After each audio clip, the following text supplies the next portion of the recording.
Live from New Delhi, you're watching DD India Global. We'll get you top stories from India and the region. I am Tanvi Taneja, and for news from the rest of the world, I'm joined by my colleague in Washington, D.C., Caroline Malone. Hi, Caroline. Hi, Tanvi. It's 10 a.m. here in Washington, D.C., and 3 in the afternoon across Central Europe. Coming up in the next 30 minutes, more on the attempted assassination of former US President Trump as the Republican National Convention kicks off in Milwaukee. But first, the headlines. Former Republican Party convention in Wisconsin after surviving an assassination bid in Pennsylvania. Democrats to nominate Joe Biden in virtual vote before convention. Ukraine's President Zelensky eyes second peace summit in November, says Russia should attend. Kremlin on its part says no precise substance regarding the idea. And Islamabad to ban former Prime Minister Imran Khan's Pakistan Tehreek-e-Insaf PTI, the country's biggest opposition party. Meanwhile, a terrorist attack on a military facility in Bannu foiled by Pakistan Army.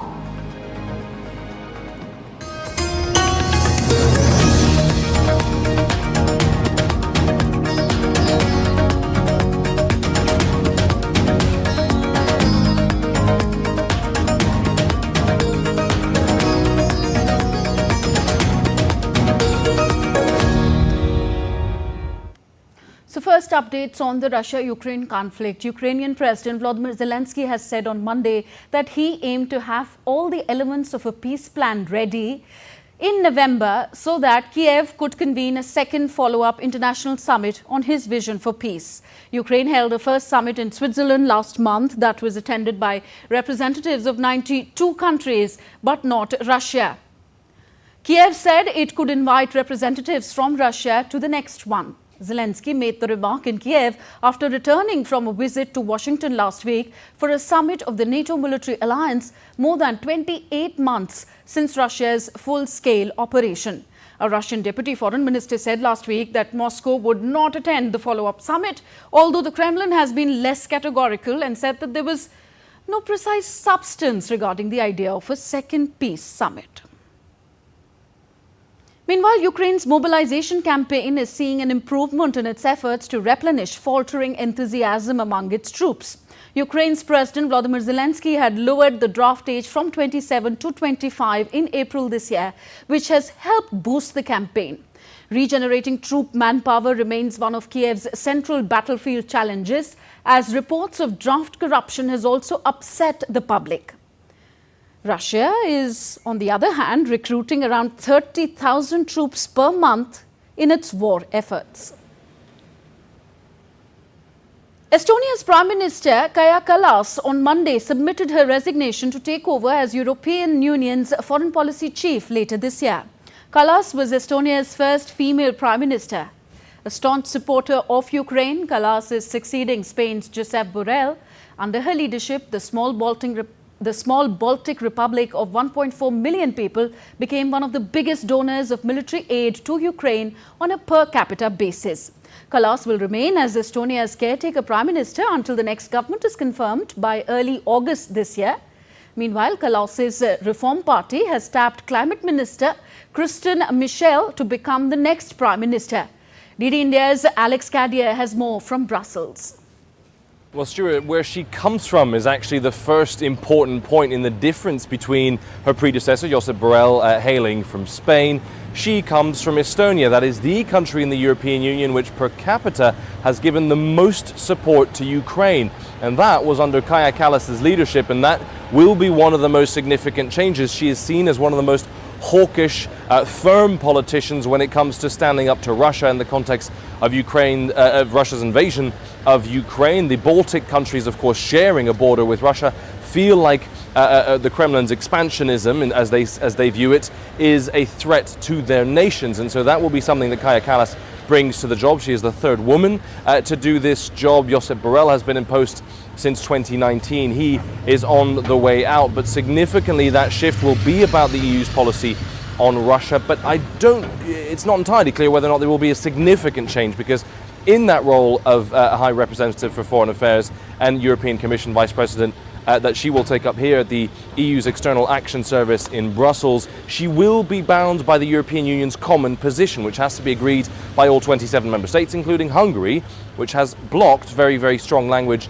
against Russia. So it'll be interesting to see how she plays in that dynamic. It is a big job. She is in charge of the EU's diplomacy, in charge of hundreds of ambassadors around the world, and certainly will be an interesting change when it comes to one of the EU's very, very most senior roles. On to the United Kingdom now. Newly appointed UK Foreign Minister is on a tour to Israel. UK Foreign Minister David Lammy met the family of a deceased hostage on Monday during his tour. Earlier, Lammy also met Israel's President Isaac Herzog and emphasized his commitment to help Israel with the release of hostages via diplomatic channels. The UK minister is also scheduled to meet Israel's Prime Minister Benjamin Netanyahu and Palestinian President Mahmoud Abbas on this trip. As per reports, the UK minister aims to make the case for a credible and irreversible pathway towards a two-state solution. On to the US now. Joe Biden and Donald Trump have both stressed for national unity after the failed assassination attempt of Trump at a Pennsylvania rally. Meanwhile, Democrats and Republicans will use their national conventions to officially nominate their candidates this week. My colleague Caroline Malone is in Washington, D.C. She takes it forward from me here, gives us more on the White House race and other stories making headlines around the world. So, Caroline, after the assassination assassination attempt, can Trump get what we call the sympathy vote? Well, Tanvi, Trump was already ahead in the polls, but now the odds are even more in his favour since this weekend's violence.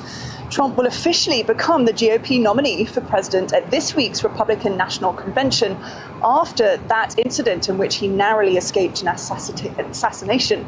The four-day event kicked off on Monday, 2 days after gunmen opened fire at a Trump rally in Pennsylvania, hitting Trump in the ear and killing at least one person in the crowd. The convention will feature televised speeches by rising Republican stars and Trump's choice for a yet-to-be-announced vice presidential running mate, while also highlighting the party's stance on topics such as abortion, immigration and the economy. Delegates from around the country will come together to officially nominate Trump during a roll call vote.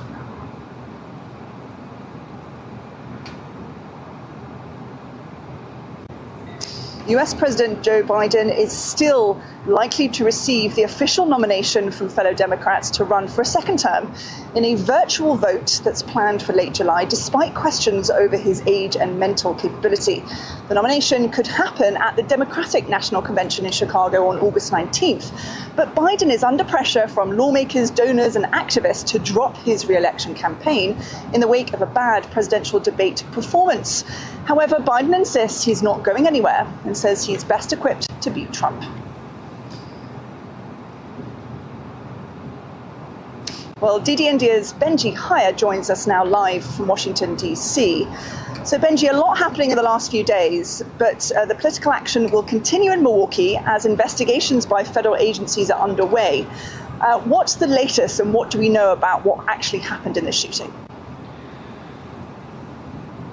Well, there are multiple questions that have come out of this incident, Caroline, and two of them are very much at the fore of people's minds in the nation capital. The first is how this was allowed to happen, and the second is why. The head of the Secret Service is briefing lawmakers today, and investigations into the motive and the planning of this attack will, I'm sure, take many days, weeks, months even. In the meantime, Donald Trump's security has been enhanced. What we know so far about what happened in this situation is that the shooter positioned himself on a rooftop outside the perimeter of the event. Now, that would mainly be, therefore, outside the jurisdiction too of the Secret Service, and it would be up to law enforcement to provide security for that particular spot. Nonetheless, we're learning in past hours that the Secret Service was aware of that rooftop, that it had identified it and its vulnerability before the event. And of course, the footage and pictures that we've seen since show that there is a direct line of sight from that rooftop to Donald Trump, something that US Homeland Security Alejandro Mayorkas says should never have been allowed to happen. So questions for the Secret Service to be answered, and also investigations ongoing into the potential motive of the attacker, a 20-year-old Pennsylvania resident, Thomas Matthew Cook. It is not known truly what his political affiliations are. It may very well be that they kind of defy an easy partisan narrative. He's shown to have supported both sides, and the FBI will continue its probe with the help of his family into how he was able to take up that position and what inspired him to do so. What we know about the individual is that he wasn't on the radar of intelligence services in the US. There were no signs of mental health. And we're also told that there were no co-conspirators, at least that we know of so far. Thank you, Benji. That was Benji High reporting live from Washington. Well, as Benji mentioned there, Thomas Crooks, named by the FBI as the shooter in the attempted assassination of Donald Trump that killed at least one person, was reportedly bullied every day in high school. A classmate of Crooks described the 20-year-old as an outcast who was always alone. Another student also said he thought he had been in the school's rifle team.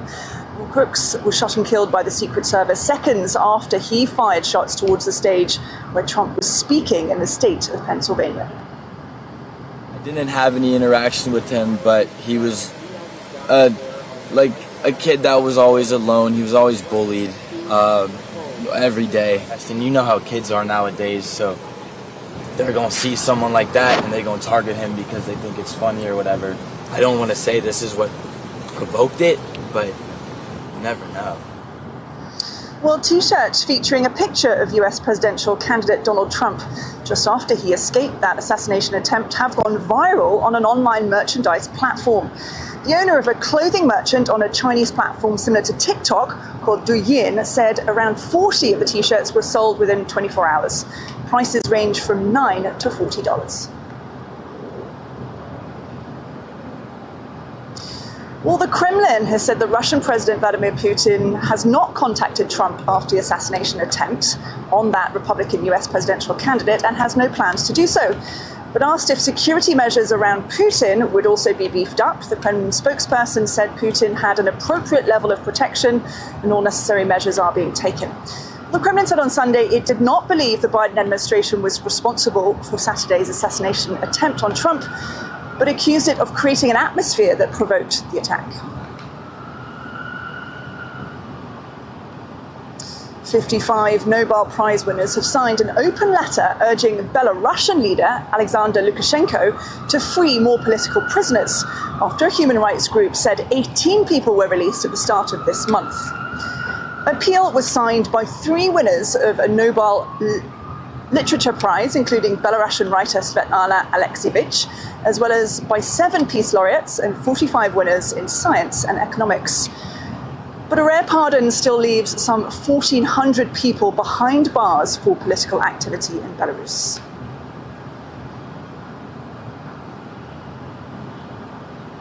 Voting's underway in Rwanda for the country's presidential and legislative elections, which are poised to extend longtime leader Paul Kagame's tenure for another 5 years. Kagame, who got 93% of the vote in the last 3 elections, won praise from Western and regional leaders at the time for helping end the 1994 genocide in Rwanda. The US State Department and others have also lauded the development of the country's economy. The Electoral Commission barred 8 other candidates, including Kagame's most vocal critic, from running, citing a range of reasons, including missing and incomplete registration documents. Well, DD India's Chris Okamaringa has more from Kinshasa. Hundreds of voters started arriving at polling stations in Rwanda much earlier than the official opening of 7 a.m. Rwandan time. 9.5 million eligible voters are expected to cast their ballots to elect their president and members of parliament at more than 2,600 polling stations. 3 presidential candidates are in the running: the incumbent Paul Kagame, Philippe Mpayimana, and Frank Habineza from the opposition. President Kagame faced them in the country's last elections in 2017, where he won nearly 99% of the vote. Many observers expect a similar result in a country where serious opposition to the president has not been tolerated. A prominent opponent of President Kagame was barred from standing in the polls by the country's electoral commission earlier this year. Diane Rwigara was accused of failing to provide a criminal record statement. The elections in Rwanda are taking place at a time of increasing violence in the neighboring Democratic Republic of Congo. The M23 rebels have captured swathes of territory in eastern DRC. The UN group of experts accuses Rwanda of deploying 4,000 soldiers to fight alongside the rebels, but Rwanda has denied the allegations. President Paul Kagame was the leader of rebels who took power after the genocide of 1994. Provisional results of the elections are expected by July 20th. Chris Sochamringa in Kinshasa for DD India. Well, Argentina have become back-to-back Copa America champions. The Argentines took the title in Buenos Aires after their team's 1-0 victory over Colombia in the final. Lautaro Martinez scored an extra-time winner to help Argentina win their second consecutive Copa America.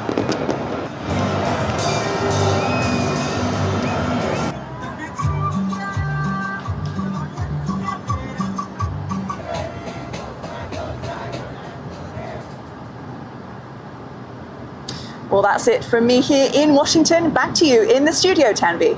Thank you, Caroline. Caroline Malone joining us all from Washington, D.C. You're watching DD India Global. Still to come on the show. China's economy falters in the second quarter due to a protracted property downturn and job insecurity.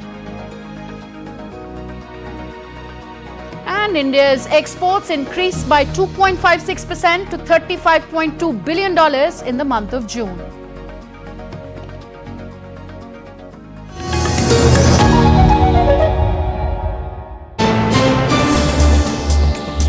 Voice of a rising aspirational world.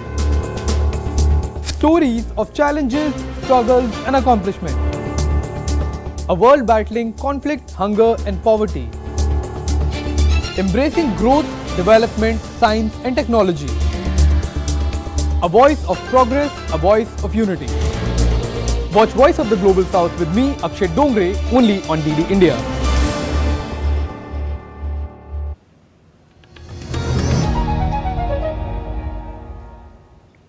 Thank you for staying with us. You're watching DD India Global. I am Tanvi Taneja. India's External Affairs Minister Dr. S. Jaishankar is set to undertake an official visit to the Republic of Mauritius from 16th to 17th of July.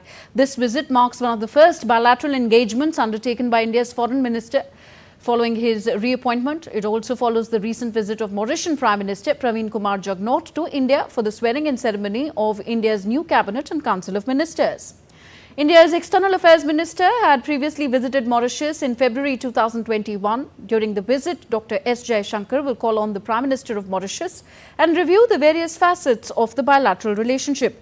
The visit underscores the importance of India-Mauritius relationship and is a reflection of India's neighbourhood first policy, Sagar vision and India's commitment to the global south. It also reaffirms the continued commitment of both the countries to further strengthen the multidimensional bilateral relationship.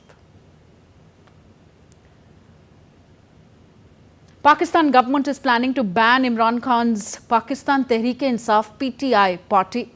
The decision was based on a number of factors, including the proven charge that Khan's PTI had received foreign funds from sources that are illegal in Pakistan. The party's leadership is also accused of involving in rioting. PTI candidates contested the February 8th elections as independents after they were barred from the polls. Khan came to power in 2018 and was ousted in 2022 after falling out with Pakistan's powerful military. India's total exports, merchandise and services combined for June 2024 has been estimated at $65.47 billion, registering a positive growth of 5.4% vis-a-vis June 2023. Total imports, merchandise and services combined for June 2024 is estimated at $73.47 billion, registering a positive growth of 6.29% in June as compared to June 2023. India's total exports during April to June 2024 is estimated at $200.33 billion, registering a positive growth of 8.6%. Total imports during April to June 2024 quarter is estimated at $222.89 billion, registering a growth of 8.47%. Moving on to China now. Economic data released on Monday showed China's economy slowed in the second quarter. China's National Bureau of Statistics said that the country's second quarter GDP rose by 4.7%. That is the slowest since the first quarter of 2023. It was also down from the 5.3% expansion in the previous quarter. Protracted property downturn and job insecurity weighed on domestic demand, keeping alive the expectations that Beijing will have to provide more stimulus. The figures come as Beijing seeks to shore up economic confidence at a highly anticipated third plenum, a key leadership meeting that starts on Monday, although conflicting requirements such as boosting growth and cutting debt complicate these plans. Electricity tariff in Sri Lanka is set to be reduced with effect from Tuesday. The Public Utilities Commission of Sri Lanka has approved a reduction of electricity tariffs by 22.5% across the board. The tariffs have been reduced by 25% for consumers who consume less than 30 units of electricity in the domestic sector. Meanwhile, the bills of electricity consumers with monthly consumption between 61 and 90 units will be reduced by 55%. The revision also includes a 33% reduction for the hotels and minor industries during daytime as well. 15 July marks the World Youth Skills Day, a celebration dedicated to strategic importance of equipping the young people with skills for employment, decent work and entrepreneurship. India's Skill Development and Entrepreneurship Ministry has been at the forefront of this mission, driving initiatives to empower the youth with critical skills. We have a report. The Ministry of Skills and Entrepreneurship was established with a vision to create a sustainable and globally competitive skilled workforce. Under its aegis, several landmark initiatives have been rolled out. The Pradhan Mantri Kaushal Vikas Yojana is one of the flagship schemes aimed at mobilizing the youth to take up industry-relevant skill training. World Youth Skill Day also marks the beginning of the 10th year anniversary celebrations of the Skill India mission, which was launched in 2015. Kaushal Bhavan in New Delhi was buzzing with energy of young, bright-eyed, skilled professionals trained under various schemes and programs of Skill India. All of them were eager to share their journey and skill-based stories as part of the Kaushal Samvad platform, an open house dialogue by Skills Ministry. Their enthusiasm for life and immense passion to chase their dreams showcased the incredible impact of the Skill India mission. Every one of those 32 can be a change maker, can be an influencer and is an ambassador.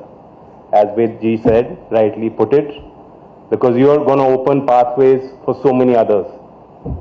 In a sense, this is a start, it's a small start, and it's very encouraging to expect 32 young students to pick up a language in such a short amount of time. I'm flabbergasted, I'm shocked. Inception, PMKVY has trained over 10 million youth across various sectors, including manufacturing, information technology, healthcare and more. The Ministry of Skill Development and Entrepreneurship's efforts are indeed paving the way for a skilled and prosperous India. Kriti Vadhera's report for DD India. And now we take a look at other stories making news around the world. Families mourned in Nigeria's Busa Buji community as they bury their loved ones. A school building had collapsed in the north-central Plateau state on Friday, claiming 22 lives. The state governor has called for a thorough review of building structures across all the schools of the state. Syrians in government-held areas headed to the polls on Monday to elect a new parliament. Voters are electing 250 lawmakers to parliament which have little real power in Syria's presidential system. Two-thirds of the seats are reserved for members of President Bashar al-Assad's Ba'ath Party. Famous for its rich marine ecology and as a major tourist attraction, Malaysia's Pulau Tioman has become the first island to submerge light rail transit replica coaches as artificial reefs. It is expected that the initiative would have a positive impact on the island's tourism sector. And talking of tourism, Denmark's capital Copenhagen on Monday started a new reward scheme called Copen Pay for completing certain climate-friendly tasks around the city such as walking, using public transport or collecting litter as well. Take a look at this innovative initiative from Denmark. Today I woke up very early so I could choose the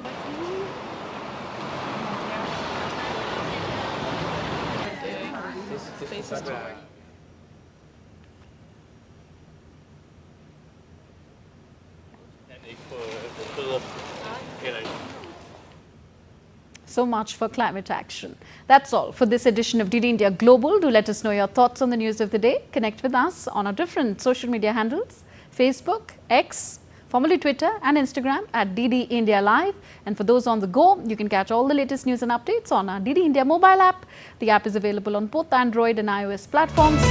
You can scan the QR code on the screen to download now.